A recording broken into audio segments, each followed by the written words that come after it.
Welcome to Business Ninjas, brought to you by WriteForMe, where you'll hear from business leaders who are out there growing their business and slaying it every day. Learn from the masters. Let's get started.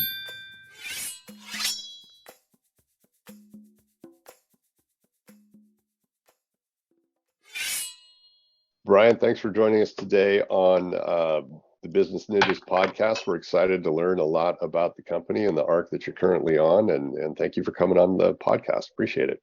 Thank you for having me. Appreciate it. You bet. Why don't we start, just cover some of the basics. So if you could, obviously the company name, which website you're using, where people can find you, and where the company's based.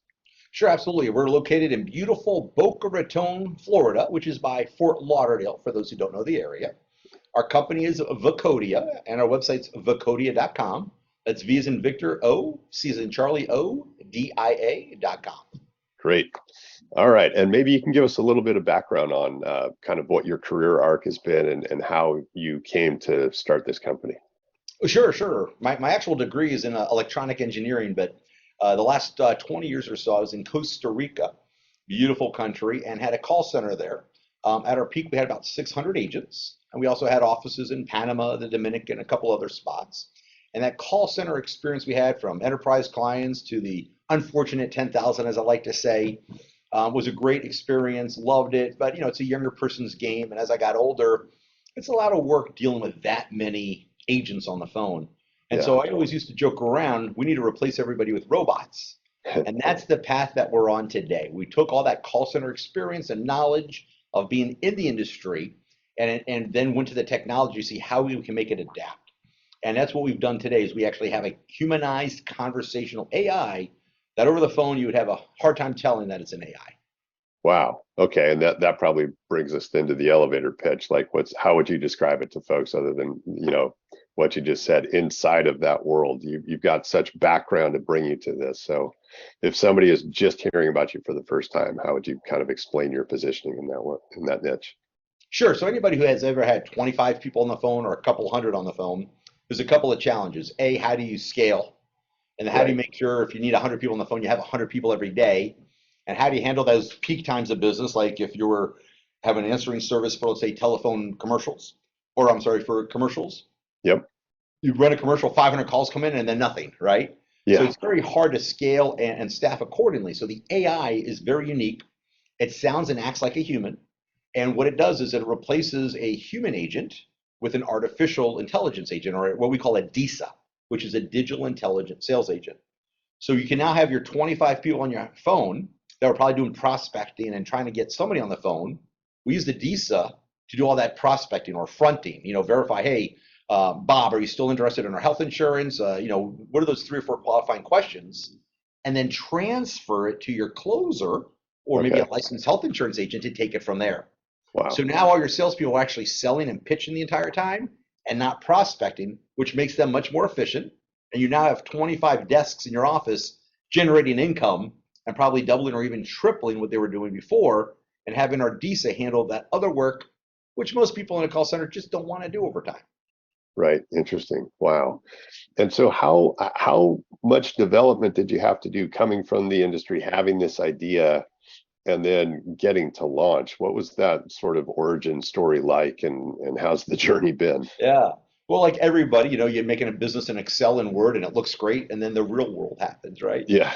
So, I told my partner, Jimmy, James Spasato, I said we were watching the Google haircut, which probably a lot of people saw, when the Google assistant called to make an appointment. And I said, hey, Jimmy, if Google can do it, so can we. And he laughed because Google's got a couple more dollars and people than we do.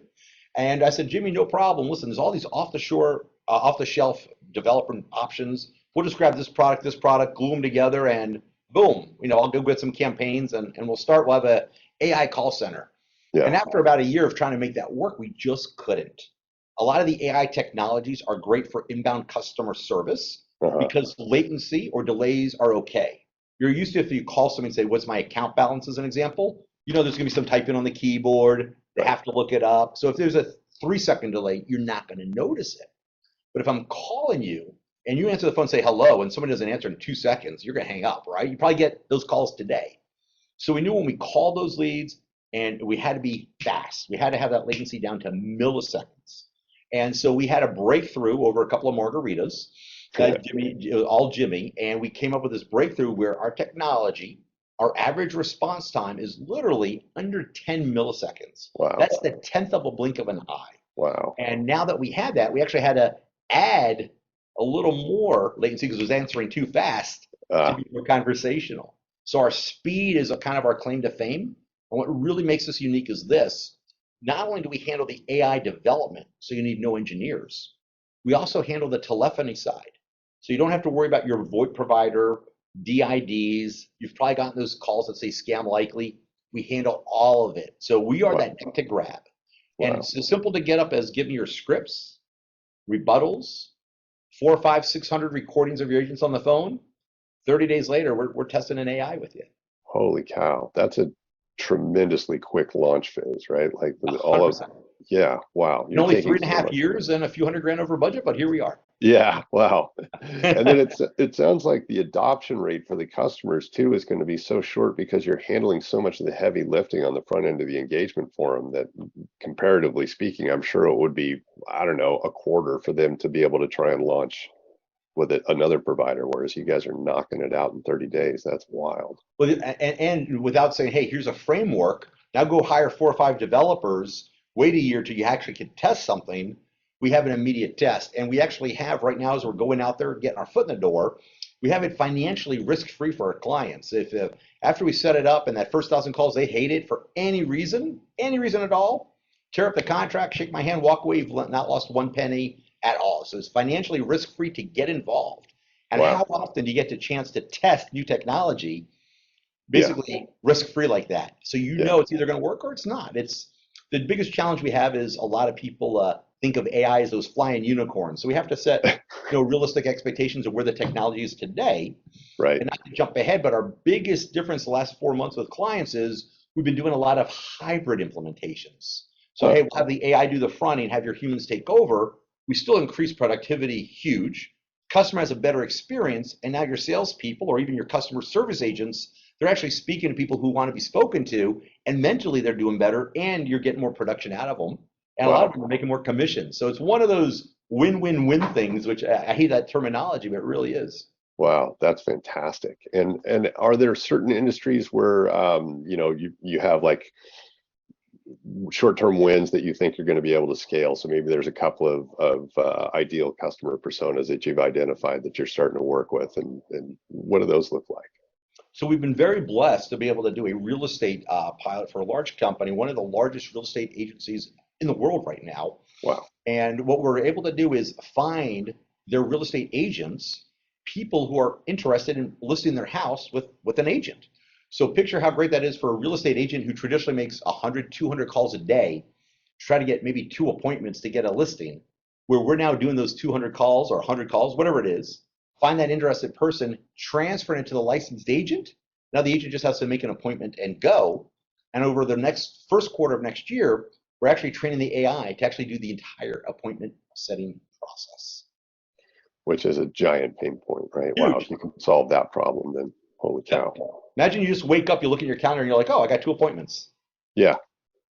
I mean, it's great, and now you get, as a real estate agent, you get to go out there and visit the homeowner, and the homeowner's impressed because you had an assistant set the appointment for you. You must, there's that second voice in sales is so powerful. Well, we automatically come up with that.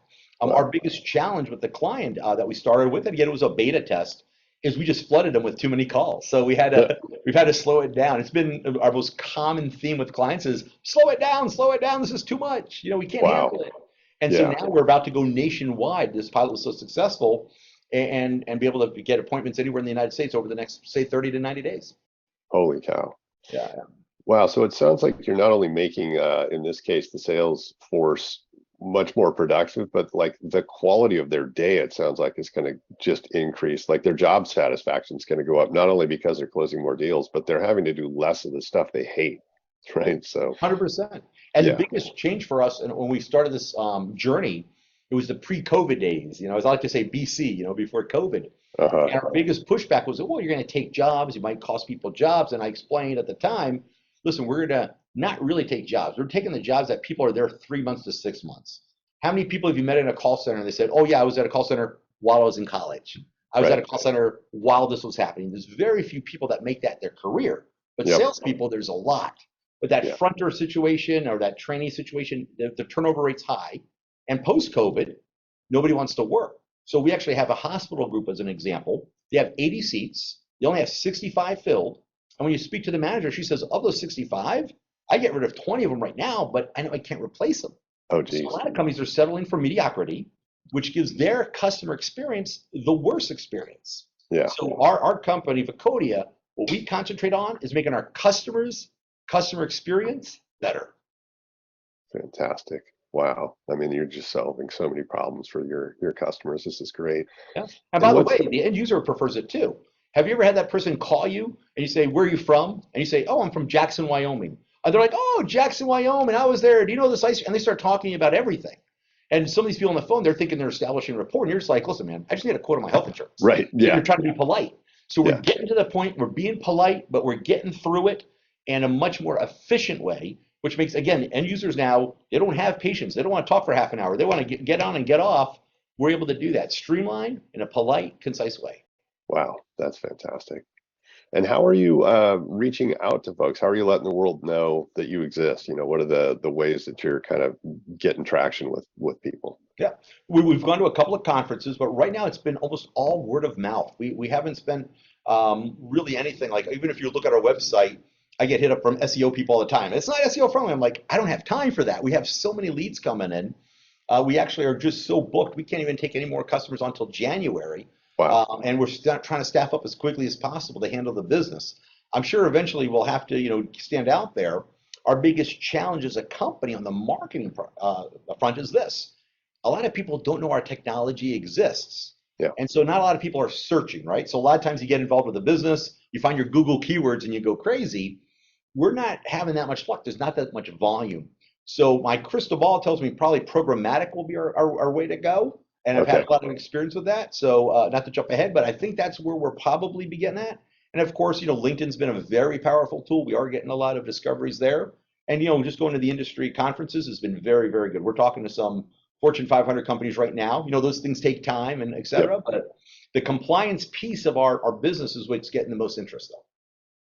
I bet. And geez, when you think of the scale that the problem that you would be solving for a Fortune 500 company, when you think of how many people are sitting in those seats, holy cow. Yeah. Well, think about a company, maybe let's say they sell flowers, right? And if you're in the flower business, maybe Mother's Day or Valentine's Day, you're getting 20 or 30 times the amount of calls you normally get. Right. Well, do you want to hire 20 times the amount of people for 3 weeks and then go back down? With our DC technology, we could scale up literally almost like that. Each one of our clusters handles about 6,500 phone calls. So we could turn Wow. on a cluster in seconds and at the same time take them back down. I Wow. think COVID taught all of us in business we need to be flexible. Mr. Client, you need 5,000 DCs, great. At the end of the year, you need 0 for 2 weeks, pause, it's okay. And we Yeah. work with our clients like that. If you don't need it, don't pay for it. Wow. This is great. Mhm. Well, Brian, thanks for coming on the podcast. It's going to be quite a ride, I'm sure. You've already got a great trajectory going, and we're going to really enjoy watching you grow in the next year. Thank you so much. Appreciate you.